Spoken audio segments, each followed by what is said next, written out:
अस्सलामुअलैकुम एवरीवन। इस एग्ज़ाम्पल में हम ये शो करने जा रहे हैं कि जो Zn है अंडर दीज टू ऑपरेशंस ये एक कम्यूटेटिव रिंग बनाती है कि जिसकी आइडेंटिटी ये है।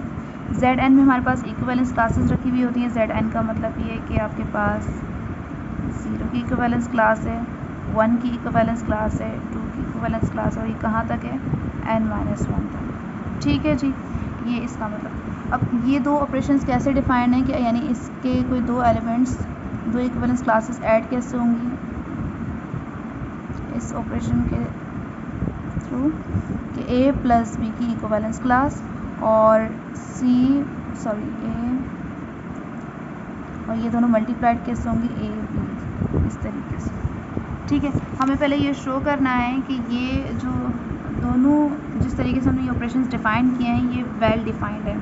इसको वेल डिफाइंड शो करने के लिए हम क्या करेंगे कि इसको मैंने इन दोनों को वेल डिफाइंड शो करना है। पहले हम ये शो करते हैं कि ये वेल डिफाइंड है कि मैंने फंक्शन डिफाइन किया कि Zn से यानी दो एलिमेंट्स ले रहा है और इसको मैप कर रहा है Zn से बाय दिस रूल। इस रूल के तहत कि यहाँ से वो दो एलिमेंट्स ले रहा है यानी कि दो इक्विवेलेंस क्लासेस a और b, और ये ऑपरेशन कर क्या कर रहा है, ये a प्लस b को ऐड कर रहा है। a प्लस b की एक इक्विवेलेंस क्लास है। ठीक है, इसको वेल डिफाइंड शो करने के लिए ये एक फंक्शन है। फंक्शन को वेल डिफाइंड शो करने के लिए हम क्या करते हैं कि हम दो इनपुट्स को सेम लेते हैं और उसके लिए शो करते हैं कि उनके आउटपुट्स बराबर हैं। तो यहाँ से कोई भी दो इनपुट्स लें, इसमें इनपुट्स मेरे पास जो है वो कैसे हैं, मेरे पास ये ऑर्डर्ड पेयर्स हैं। तो दो इनपुट्स अगर मैं लूँगी तो a b c d, ये चारों एलिमेंट्स मैंने Zn से लिए हैं। ठीक है ना, Zn से लिए। यहाँ से मैं कोई दो एलिमेंट्स लिए, मैंने कहा कि भाई a, b, यहाँ से एक ये एलिमेंट लिया, मैंने कहा कि ये दोनों एलिमेंट्स आपस में इक्वल हैं, c, d ये आपस में इक्वल हैं। तो ये दोनों ऑर्डर पेयर्स आपस में बराबर हैं। तो हमें शो क्या करना है, हमें ये करना है, टास्क हमारा ये कि a प्लस बी इक्वल हो c प्लस d के, यानी ये इक्विवेलेंस क्लासेस आपस में क्या होनी चाहिए, इक्वल होनी चाहिए।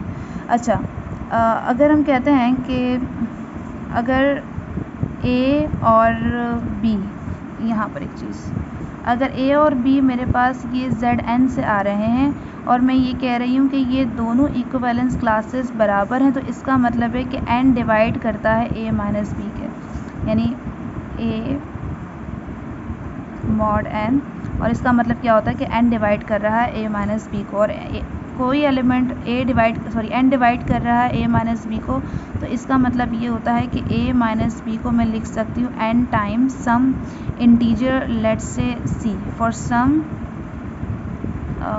np, ठीक है, for some p from integers. ठीक है, इसका मतलब ये होता है। अब मैंने ये शो करना है कि ये दोनों एलिमेंट्स कहाँ से होंगे, ये Zn से होंगे। तो इसका मतलब मुझे ये शो करना पड़ेगा कि a प्लस b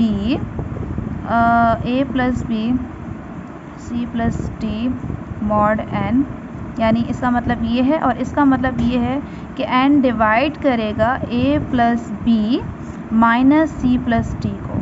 ठीक है, और इसका क्या मतलब होगा, इसका मतलब ये होगा कि a plus B minus c plus d is equal to n times some integer. ठीक है, ये कोई एक इंटीजर होगा। ठीक है, और ये फॉर सम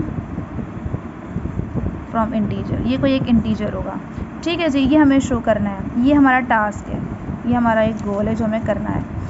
तो हम यहाँ से स्टार्ट कर रहे थे कि ये दोनों आपस में क्या है, इक्वल है। इन दोनों का इक्वल होने का क्या मतलब है कि इसकी करस्पॉन्डिंग इक्विवेलेंस क्लासेस क्या होंगी, इक्वल होगी। तो इसका मतलब यहाँ से होगा कि ये दोनों इक्विवेलेंस क्लासेस आपस में बराबर हैं और ये b की इक्विवेलेंस क्लास, d की इक्विवेलेंस क्लासेस आपस में क्या है, इक्वल हैं। अब मुझे पता है कि ये दोनों a और c, इनकी जो इक्विवेलेंस क्लासेस हैं ये Zn से आ रही है। तो इसका मतलब क्या, मैं ये डायरेक्ट लिख रही हूँ कि n डिवाइड कर रहा है a माइनस c को। ठीक है, इसका मतलब यही है कि a स्टेप में c मॉड n। ठीक है जी, और इसका मतलब ये कि n डिवाइड कर रहा है a माइनस c को। सिमिलरली इसी को पैरेलल लेकर चलें कि जी बी डी मॉड एन, कि एन डिवाइड कर रहा है बी माइनस डी को, एन डिवाइड कर रहा है ए माइनस सी को, तो इसका मतलब ये है कि a minus C is equal to N p, ठीक है। और ये पी कहाँ से आएगा? For some p from integers, ये इंटीजर से है। इसी तरीके से एन डिवाइड कर रहा है बी माइनस डी को, तो इसका मतलब आ जाएगा B minus D is equals to N Q, और ये क्यू जो है वो आपके पास इंटीजर से, for some Q in integer, ठीक है, फॉर सम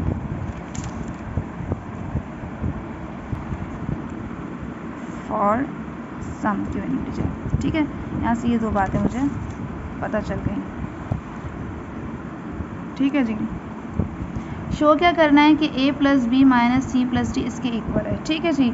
तो करना क्या है कि हमने यहाँ लिखा कि a माइनस सी, सॉरी, इसको हमने ये शो करना है ये बराबर है n टाइम्स सम इंटीजर। तो हमने लिखा कि यहाँ पर a plus B minus C plus D, ये किसके बराबर है? ये बराबर है a plus B minus C minus D. इसको अरेंज करके लिखें a minus C plus B minus D. अब a माइनस सी किसके बराबर था? a माइनस सी बराबर है एन पी के, और b माइनस डी बराबर एन क्यू के। तो a माइनस सी बराबर है एन पी के, और b माइनस डी बराबर है एन क्यू के।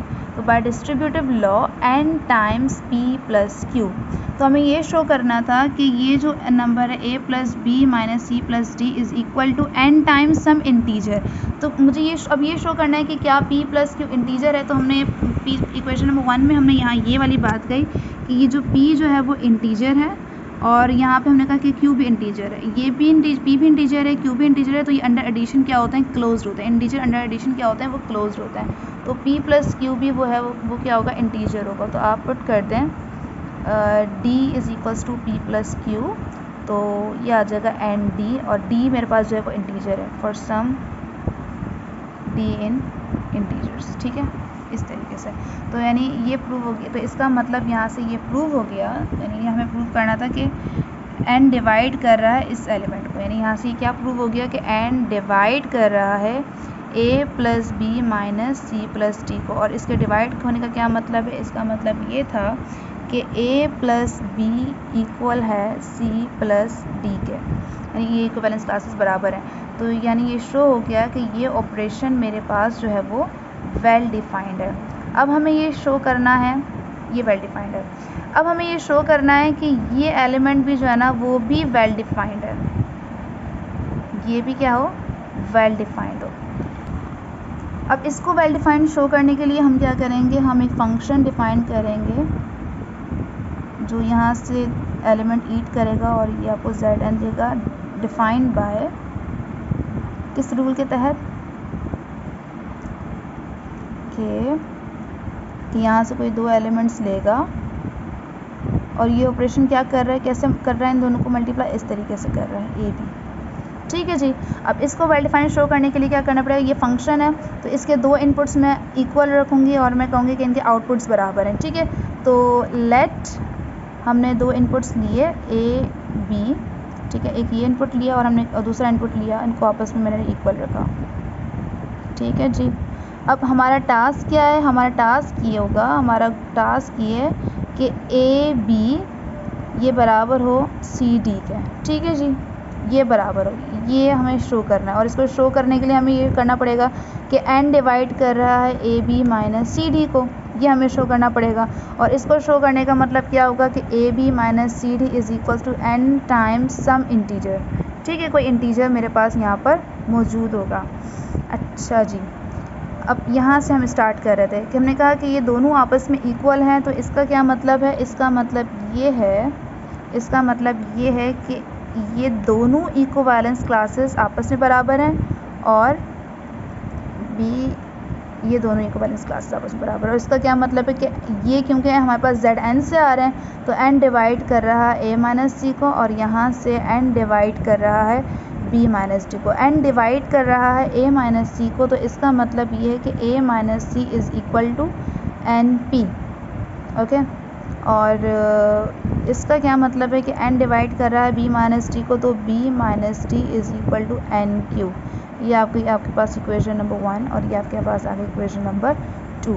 हमें शो ये करना है कि A B minus C D equal है n टाइम्स सम इंटीजर। अच्छा जी, तो हम यहाँ से स्टार्ट करेंगे कि A B minus C D, हमें इन दोनों को हमें यूज़ करना है। तो I can write A B minus C D. अगर मैं यहाँ पर ऐड कर दूँ A D minus A D, कोई इशू नहीं है, ठीक है जी। अब मुझे क्या करना है, मुझे यहाँ कहीं ए माइनस सी और बी माइनस डी मुझे यहाँ पर इस वे में लिखना है कि अच्छा ये आपके पास है ए बी और ये आपके पास है ए डी, ठीक है। और यहाँ पर माइनस सी डी और minus A D, A B और प्लस ए डी को आपस में क्या कर देंगे, ए बी। अच्छा अगर मैं ए कॉमन लूँगी तो यहाँ आ जाएगा बी प्लस डी, तो ये मुझे नहीं चाहिए। अगर मैं यहाँ से और यहाँ से ए लूँ तो बी माइनस डी आ जाएगा, तो ये ठीक है कि ए बी और माइनस ए डी में से मैंने कॉमन लिया ए और यहाँ आ गया बी माइनस डी, और यहाँ से मैंने माइनस कॉमन लिया और ये आ गया आपके पास, यहाँ से कॉमन आ गया डी और यहाँ आ गया सी माइनस ए, ठीक है जी।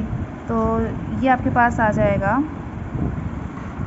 अच्छा ये आपके पास आ गया था a times b minus d times c minus a, ठीक है। यहाँ लेकिन मेरे पास क्या था इक्वेशन 1 में ए माइनस सी, तो यहाँ से मैं माइनस कॉमन लूँगी तो ये आपके पास आ जाएगा ए टाइम्स बी माइनस डी, तो ये हो जाएगा प्लस डी ए माइनस सी, ठीक है। बी माइनस डी किसके इक्वल था, बी माइनस डी आपके पास, अच्छा जी यहाँ देखें बी माइनस टी इक्वल है एन क्यू के और ए माइनस सी इक्वल है एन पी के, तो यहाँ पर ये मैं तो ये बी माइनस टी आपके पास आ जाएगा एन क्यू प्लस डी, ए माइनस सी किसके इक्वल था एन पी के।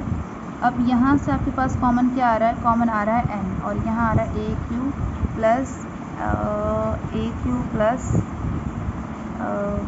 D P. अच्छा तो मुझे ये शो करना है कि ये इंटीजर है। अच्छा ए भी इंटीजर था और डी भी इंटीजर था, क्यू और पी के बारे में भी हमें पता है कि वो भी इंटीजर है, तो ये हमारे पास ये अगेन मेरे पास ये एक इंटीजर होगा, तो यहाँ से सब्स्टिट्यूट करते हैं एन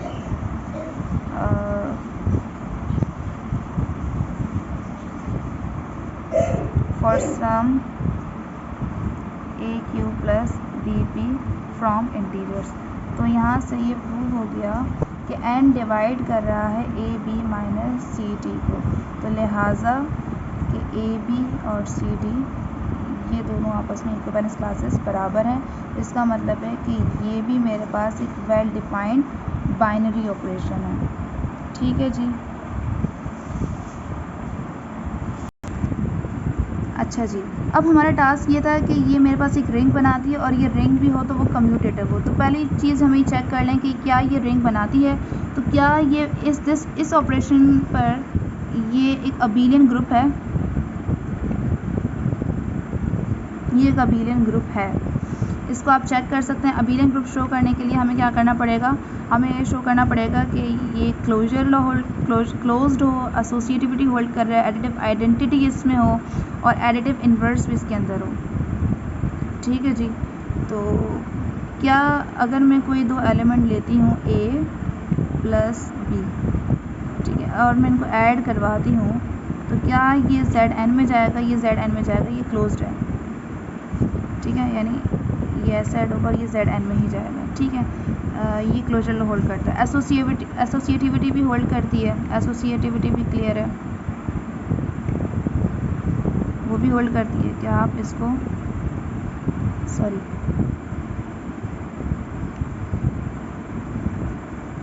आप इसको ऐसे ऐड करें या से ऐड करें, बात है क्या, ठीक है। एसोसिएटिविटी भी होल्ड करती है, इसको चेक कर सकते हैं ना। उसके बाद एडिटिव आइडेंटिटी, इसकी एडिटिव आइडेंटिटी क्या होगी, एडिटिव आइडेंटिटी कि अगर आप ए के अंदर इसकी एडिटिव आइडेंटिटी जो होगी वो ज़ीरो होगी, कि अगर आप कोई एक एलिमेंट ले रहे हैं Zn से, तो इसके लिए आपके पास ये वाला एलिमेंट एग्जिस्ट करता है कि ये आपके पास A ही रहेगा, सॉरी, ठीक है। यानी कैसे इनकी एडिशन कैसे डिफाइन है, इसकी एडिशन मेरे पास ऐसे डिफाइन है, और इसका क्या मतलब है, इसका मतलब है A। सिमिलरली यहाँ से भी प्रूव कर सकते हैं। तो इसकी ये जो है आपके पास एडिटिव आइडेंटिटी 0 इक्विवेलेंस क्लास है, और इसका जो एडिटिव इन्वर्स होगा वो मेरे पास क्या होगा, ये इसका एडिटिव इन्वर्स होगा, ठीक है जी। तो ये ग्रुप बनाते हैं और ये अबेलियन भी, यानी अगर आप इसको ऐसे ऐड करें या फिर आप ऐसे ऐड करें तो बात एक है। इसको प्रूव कर सकते हैं इस चीज़ को भी कि A, इन दोनों को ऐड करने ये दोनों ऐड कैसे हो रहे हैं मेरे पास A प्लस बी। अब ये A प्लस बी कहाँ से आ रहा है, इंटीजर से आ रहा है, और ये कम्यूट करते हैं तो B प्लस A, और इसका क्या मतलब है B A, ठीक है। तो ये क्या है, अबेलियन है। तो ये ग्रुप बनाते हैं अंडर दिस ऑपरेशन। अच्छा जी, उसके बाद क्या ये होल्ड एसोसिएटिविटी होल्ड करती है इसके अंदर, क्या आप इसको इन दोनों की मल्टीप्लिकेशन कैसे डिफाइन है, ए बी और मल्टीप्लाइड बाय सी, तो ये आपके पास आ जाएगा ए बी, ठीक है जी, सॉरी। और इन दोनों की मल्टीप्लिकेशन कैसे डिफाइन है आपके पास कि, सॉरी इसको मैं लिख देती हूँ ए बी, ये कैसे डिफाइन थी कि दो एलिमेंट्स की जो मल्टीप्लिकेशन है वो कैसे डिफाइन है, ए बी, इस तरीके से। तो ये आ जाएगा आपके पास ए बी और ये आ जाएगा सी। तो by associativity I can write A B C, और ये आपके पास आ जाएगा ए, और ये आ जाएगा बी सी, और ये आपके पास आ जाएगा बी सी। तो ये एसोसिएटिविटी भी होल्ड करती है, और डिस्ट्रीब्यूटिव लॉज भी वो यहाँ पर होल्ड करते हैं, लेफ़्ट और राइट डिस्ट्रीब्यूटिव लॉ। ये इसका डिस्ट्रीब्यूटिव लॉ है कि a multiplied by b plus c, ये इस तरीके से डिफाइन है कि पहले इन दोनों को ऐड करेंगे, ये आ जाएगा b प्लस सी, फिर ये इससे मल्टीप्लाई होगा तो ये आ जाएगा a times b plus C, और ये by distributive law A B plus A C, so I can write in this manner. तो ये लेफ्ट डिस्ट्रीब्यूटिव लॉ होल्ड करता है, सिमिलरली राइट डिस्ट्रीब्यूटिव लॉ भी होल्ड करेगा। सिमिलरली क्या आप पहले इन दोनों को ऐड करें और फिर मल्टीप्लाई करवाएं इसकी इक्विवेलेंस क्लास से, तो ये आपके पास आएगा इसके equal plus b multiplied by c, ठीक है। और इसका मतलब क्या है कि a c this one b c, ठीक है। तो ये डिस्ट्रीब्यूटिव लॉ भी होल्ड करता है। तो यहाँ से ये प्रूव हो गया है कि जो Zn है इन दो operations with respect to these two operations, ये मेरे पास एक रिंग बनाता है। रिंग है ये, अच्छा ये रिंग विद आइडेंटिटी है और ये कम्यूटेटिव रिंग भी है। अब कम्यूटेटिव रिंग का मतलब क्या था कि आप कोई भी दो एलिमेंट्स लें, कम्यूटेटिव रिंग का कब बनाती है कि ए बी इक्वल हो बी ए के, और ये ए बी और बी ए, ये जो ए और बी हैं ये कहाँ से आ रहे थे, रिंग से। अब रिंग तो मेरे पास Zn है, तो मुझे ये शो करना है कि ए बी अगर इन दोनों को मल्टीप्लाई करवाएं तो ये बराबर होगी बी ए के, ठीक है जी, ये मुझे शो करना है। तो ये आपके पास आ जाएगा इस ऑपरेशन के तहत, ये आ जाएगा ए बी, और ये दोनों कम्यूट करते हैं, सो आई कैन राइट बी ए, और ये आपके पास आ जाएगा, ये आपके पास आ जाएगा बी मल्टीप्लाइड बाय ए। तो ये कम्यूटेटिव रिंग है। अब ये रिंग विद आइडेंटिटी है। रिंग विद आइडेंटिटी के लिए क्या करेंगे, रिंग विद आइडेंटिटी के लिए हम क्या करेंगे कि अगर आपके पास कोई एक Zn से एलिमेंट ले रहे हैं, इसके करस्पॉन्डिंग एक ऐसी इक्विवेलेंस क्लास यानी Zn का कोई एक एलिमेंट एग्जिस्ट करे कि जब आप मल्टीप्लाई करवाएं उसके साथ तो वो क्या आ जाए आपके पास ए ही रहे, लेफ़्ट से या राइट से। तो इसके लिए मेरे पास ये ही एग्जिस्ट करता है, यानी कि अगर ए को आप मल्टीप्लाई करवाएं इस 1 के साथ तो ये आ जाएगा A1 और ये आ जाएगा ए। तो 1 जो है इसकी जो है वो रिंग विद आइडेंटिटी